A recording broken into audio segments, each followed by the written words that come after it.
Hi, I'm Attorney Ramsey Bahrawy, and this is Your Money, Your Life. In this segment, we will discuss the role that income investing may play in your retirement planning given the challenges posed by historically low interest rates. Joining me in this discussion is Michael Pansovoy, the president and founder of North Andover Trust Corporation, a company offering comprehensive wealth management services. By way of background, Mike spent a combined 13 years with Kidder Peabody, Payne Webber, and UBS. Thereafter, he established North Andover Trust Corporation, which he has successfully managed over the last 12 years. Mike, welcome to Your Money, Your Life. It's great to have you on the program. Thank you, Ramsey. Thanks for having me. Let's start with, what's the crux of income investing? Why do people invest for income, in other words? Traditionally, people invest in fixed income, as you mentioned, for more conservative reasons. They want a predictable stream of income, and they want to get their money back when the bond, let's say, or a CD matures. Yeah. In this environment, things change somewhat. Interest rates are low, and in some cases are too low.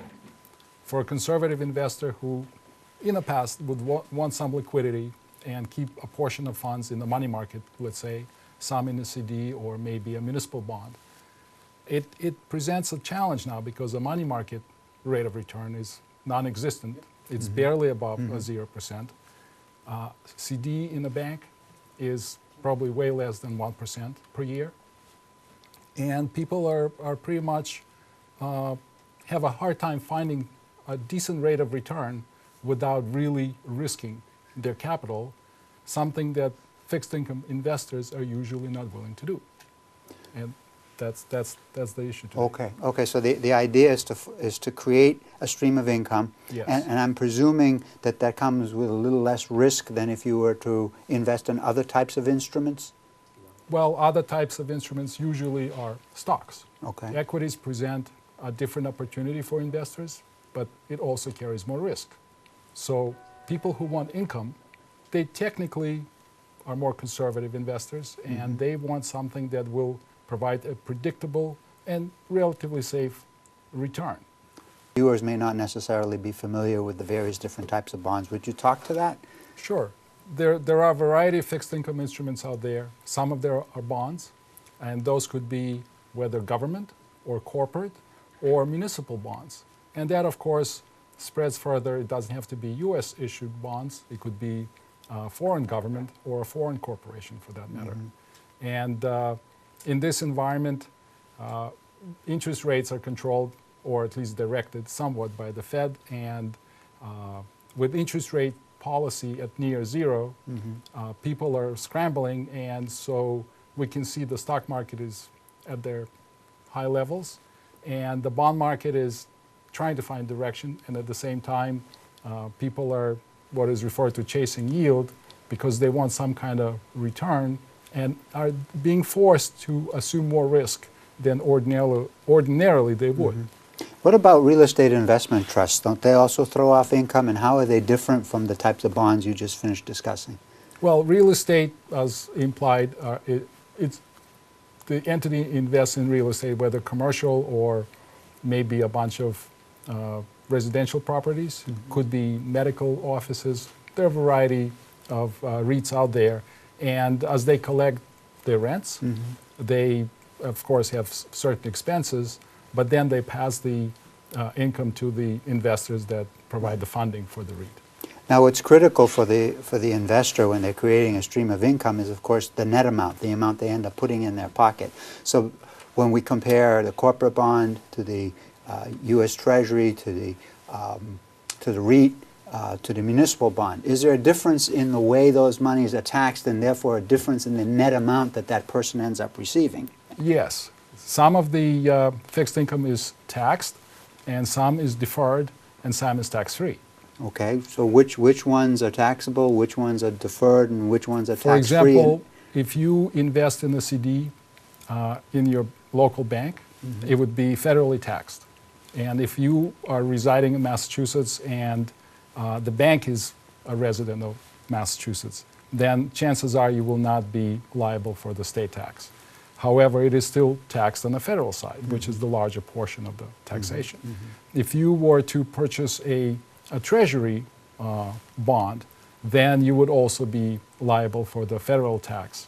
And if it's a municipal bond, for example, that is issued in the state of Massachusetts, then you would not pay, likely, federal or state tax. But that's if you're a Massachusetts resident. Only if you're a Massachusetts resident and if you're not subject to AMT, which is the alternative minimum tax. Right. So the majority of tax probably be not an issue, but there still could be some tax. Is there a difference in the way REITs are taxed versus corporate bonds and treasuries? Well, corporate bonds are fully taxable, whether state or federal or any other taxes. If it's a foreign bond, for instance, you could be even liable for some other government tax, for example. However, it's probably a small percentage. Usually, for an everyday person, it's not a big issue, but it is fully taxable. Municipals are usually not taxable, at least on the federal side, and entities like REITs could be tax deferred. So you may purchase a REIT and receive income, and it's not taxable until you sell it. I see. So that would be a deferred income, I see. depending on how it is structured. How wise is it, given today's low interest rate environment in the United States, how wise is it to go out and invest money in foreign countries who may be paying a higher interest rate? Well, it's often a different kind of risk. Let's talk about that. Perhaps the rate would be higher, and that could attract people, and we see that it does happen. However, all of a sudden, you're looking at a different risk, and that involves political stability in that country. It involves currency exchange, because you are investing in US dollars, and it needs to be converted to that country's currency. And at the same time, the credit rating of that country could be different. So all of a sudden, you're assuming several new risks just to get a little bit more of a return, and often people don't understand what these risks really entail. Is there enough information about bonds issued in foreign countries for an investor to actually be able to evaluate that information and make an informed decision? I think it's very difficult to sort through the information that is available. Usually an issuing entity will provide you with a prospectus. However, they can be many pages thick, and it's written in a way that you can't truly understand what the risks are, and sometimes people just assume, just if they heard of the country before, and they think, well, so far it's all right, therefore it will continue to do so. In the investment world, the first thing people need to remember, previous performance does not guarantee future results. And just because some country did not default at this time does not mean they will not do later. Now, let me move to a similar type of question, but somewhat different. Now, we've been talking about individual bonds issued in foreign countries in the United States. What about mutual funds? Is it okay to be going out and purchasing bonds in other countries if you're working through a mutual fund company? I think this could be a better choice, because it is really a mutual fund company's research department that is doing the job or diversifying for you. They usually trying to find appropriate, by the charter of that fund, investment that fits the criteria.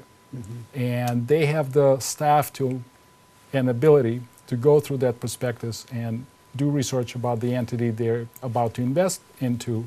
And at the same time, when you're buying a mutual fund, that particular investment would be a percentage of the holding, not an entire investment that an individual can make. And the mutual fund company, that is, have an ability to know, at least reasonably in advance, if there are risks that are elevating, and perhaps get rid of that paper before it's too late. Sometimes individuals don't even know when red flags are coming up and may be acting too late if that does happen.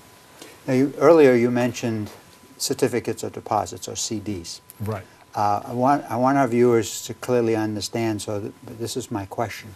CDs have risk, right? They're not risk-free instruments. Right. In terms of investment, including CDs, there is no risk-free investment. Okay. All right, that's the point I want to Right. make. There's risk no matter what you do. Yes. Now let's talk about other forms of risk that exist out there. Inflation risk. That applies directly to just the previous question about investing in a CD, because the risk to a CD is inflation and tax. Okay. And even in today's environment, it's quite clear. If, let's say you could get a great rate of return, which is, let's say, double of what is currently available, at 2%. Mm-hmm. And if you look at the inflation that's running at about 1.5%, and a taxation of approximately 25%, all of a sudden you're not making any money. Right, right. And you're actually losing money if your rate is the market rate. Right. You're losing buying power, basically, is what's happening. Right. Your buying power is eroding. Right, right. All investments have risks. The risks vary. We just talked about inflation risk. How about opportunity risk? Opportunity is something that people don't want to miss out on. However, that involves a different kind of risk. And in the bond world, it's called credit quality. Mm-hmm. Credit risk can be significant. It's almost hard to know when an entity can either fall back on their dividend payment or default altogether. And different entities tend to behave differently in this particular manner. In the corporate world, the default rate runs approximately 9% annually. So out of all issuances out there in the corporate world, there are defaults every year. Okay. And that's why bonds are rated from investment grade to junk bond rating. So people who want to chase yield, they tend to go into higher yielding instruments. That implies, by definition, that those entities are riskier, mm-hmm. and usually with lesser credit quality and a higher risk of default. Is it fair to say that more and more money has been working its way into the equities or the stock market because publicly traded companies are paying dividend rates that are higher than the 1% CD rate and higher than the 2.25% or whatever it is Treasury rate? Is it fair to say that that's what's been going on? People have actually been taking on more risk and going into the stock market looking for that dividend payment? Yes, there is clearly a yield-chasing phenomenon going on, and people are looking for dividend-paying stocks or preferred stocks, mm-hmm. something they can get a return from that is better than what is available locally at a bank, let's say, or in a money market mm-hmm. Company. And by doing so, they have exposed themselves to a higher risk. And the interesting thing about investments, when an investment performs well, people feel comfortable, mm-hmm. yet it does not imply that the risk is not present. Right. And it is always important to understand what is the level of risk you want to be exposed to versus, oh, it did well and I'm okay.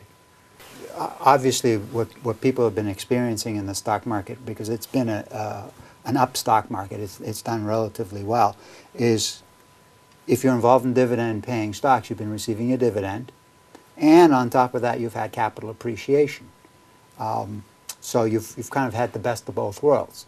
Problem is, stock market doesn't always go up. It sometimes comes back down too, doesn't it? That's right. Especially in a dividend-paying environment, you can buy a stock that, let's say, pays a 5% annual dividend, but in the market, during market volatility, that stock can decline 5 or 10% in a matter of days. Mm-hmm. And so chasing something that will pay you a 5% over a year's time and can drop in value even more than that yield and in a matter of days is a risky bet. There's no question equities are greater risk than bonds, but yet people have done well with them today. Yes. And nobody has a crystal ball, so nobody knows when the market's going to turn. But it's fair to say at some point it will turn. Right. Just don't know when. Historically, it does that now and again. Right, right. We experienced that, in 2008, right, where it was yes. a significant correction in the market. Speaking of the correction of 2008, How do you advise clients who have lost significant money as a result of that recession, the Great Recession, going forward? Do you advise them with regards to income instruments or stock instruments, or what advice do you give them, given that they've lost a lot of money? Well, I suggest that people really evaluate their risk tolerance first. It is very important to know what risk you're exposed to, how much risk you can tolerate, and what is right for you regarding your personal preferences and your time horizon for that investment. And as an example, during the stock market downturn in 2008, stocks definitely went down, and so did everything else. It was a very interesting phenomenon to see that fixed income was mispriced because a lot of trading desks that were involved in bond trading went out of business. And a bond does not trade the way a stock trades. You need to get a dealer's bid, and you have to find out what the price really of that bond is. And interestingly enough, bonds don't trade every day the way stocks trade. Mm-hmm. Out of the entire bond population, so to speak, on a daily basis, less than 2% of bonds that are issued trade that day. And mutual funds in particular, they are required to price the portfolio daily. Mm-hmm. And if a bond did not trade that day, they have to find a similar bond, and if that bond went down, they have to price the bond at that level, and sometimes it kind of presents a distorted view. And that's what happened in 08. Now let's talk a little bit about a person who's approaching retirement. He's not in retirement yet, but is approaching it, is, let's say, 5 years down the road, maybe even 10 years down the road. Traditionally, the tactic has been to start to move into more conservative types of instruments. Is that still the tactic today, given what's going on with low interest rates? Well, this tactic sort of got diminished because people live longer, first of all. So they could be in retirement for many decades even. Mm-hmm. And if that is the case, you want that portfolio to grow, because the old rule of you retired and you needed so much percentage of your previous income seems to play out less. People are more active, the longevity has increased, and the traditional retirement instruments of investing are not returning all that much. So people, at the same time, whether they like it or not, are sort of forced into a riskier arena. And that's where I say you have to be very careful to try to understand what is involved before you agree to any type of an investment, because there is risk, and even though maybe it's working right now, does not imply that the risk isn't there. As I see it, there are quite a few wild cards for people who are approaching retirement. Number one, we don't have any clarity with regard to where interest rates are going. Right. So we just don't know. Number two, we don't know what Congress and the future president is going to do with regard to Social Security or Medicare. Right. We hear that there'll be reforms, but we don't know what those reforms are going to be, right? We don't know what's going to go on with the stock market. So there's, as far as I'm concerned, there's a lot of wild cards. There's a lot of, guessing that you have to basically do out there when you're an investor. And that's, I think that's got to be difficult for the average person. And I think that's where someone like you as an advisor steps in. And as you said, you work with their time horizon and their risk for tolerance to try to figure out what's the right investment for them. Right.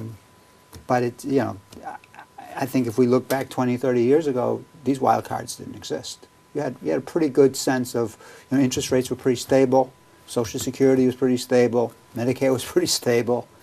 Not anymore. Things have changed. Things have changed.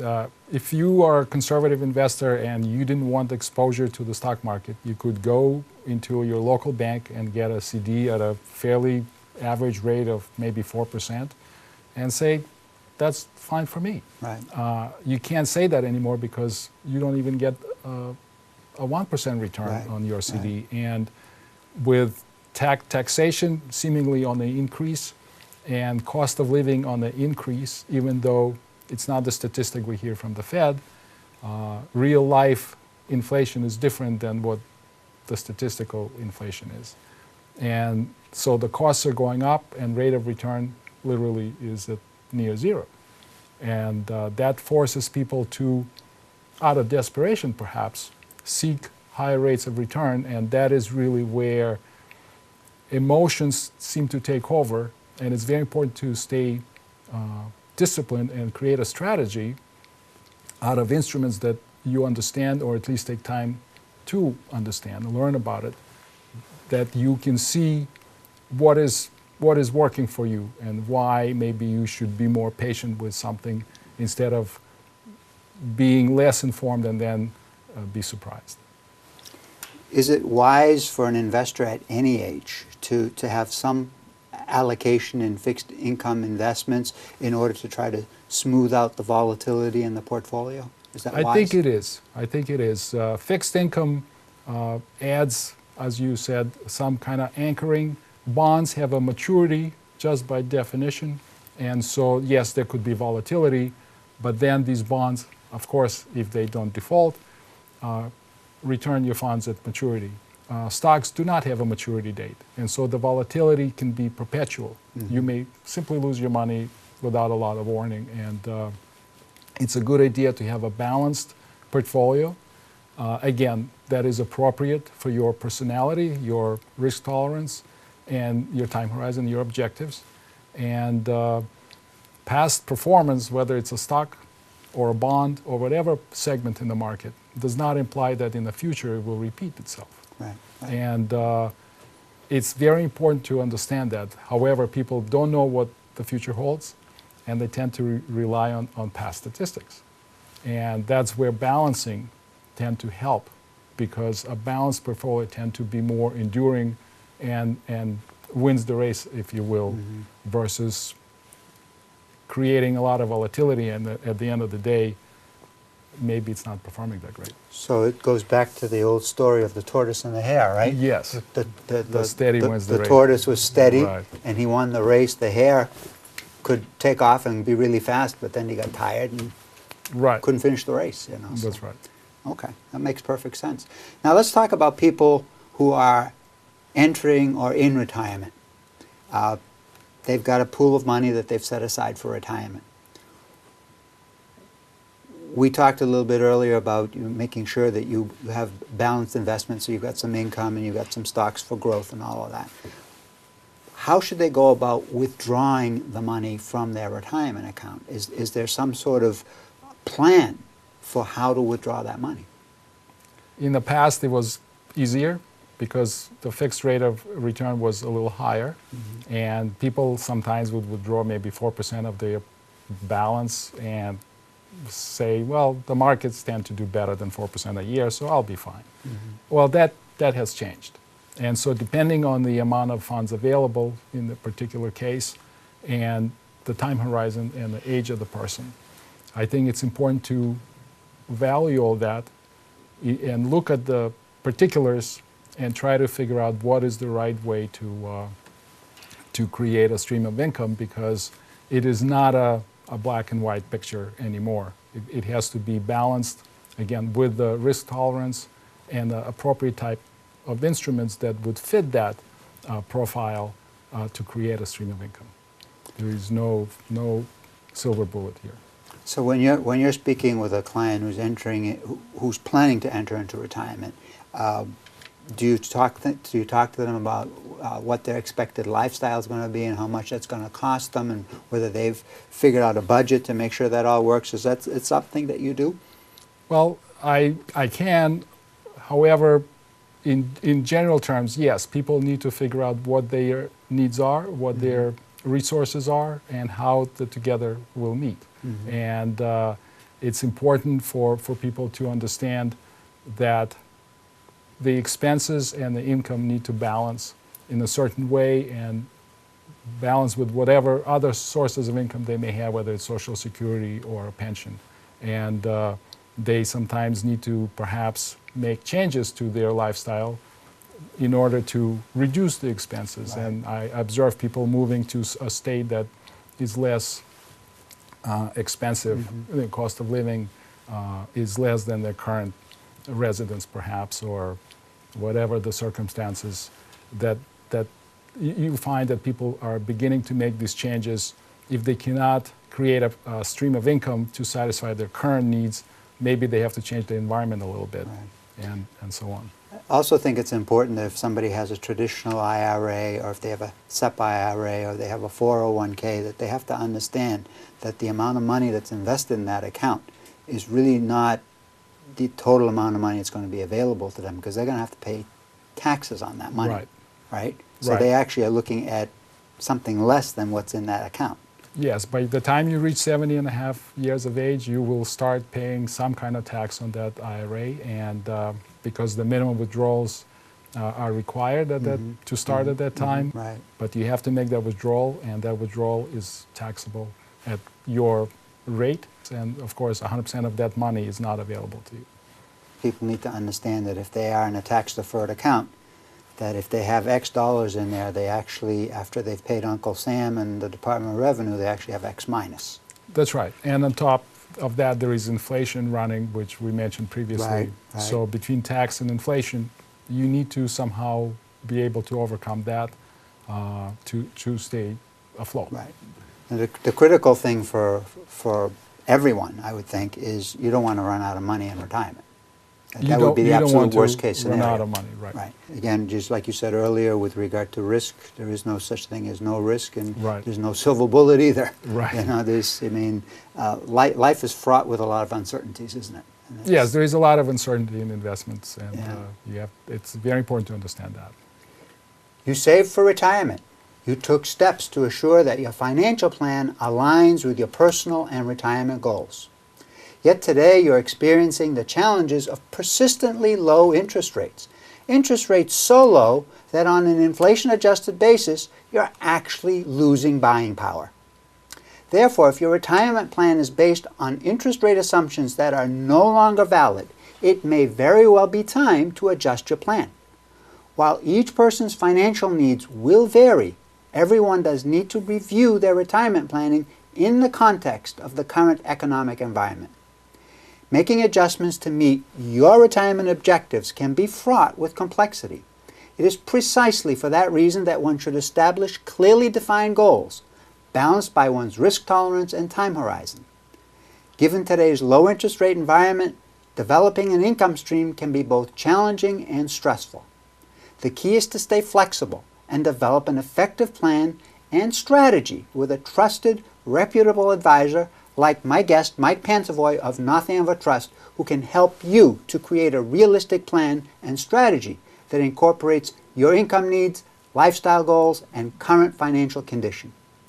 Remember, by creating such a strategy, you are making empowered decisions that will benefit you over the long run. In closing, thanks to my guest, Mike Pansovoy of North Andover Trust Corporation. Mike. Thank you, Ramsey. Thank you very much. And as always, thank you to you, our viewers, for watching Your Money, Your Life. My name is Ramsey Bahrawy, Building Your Trust.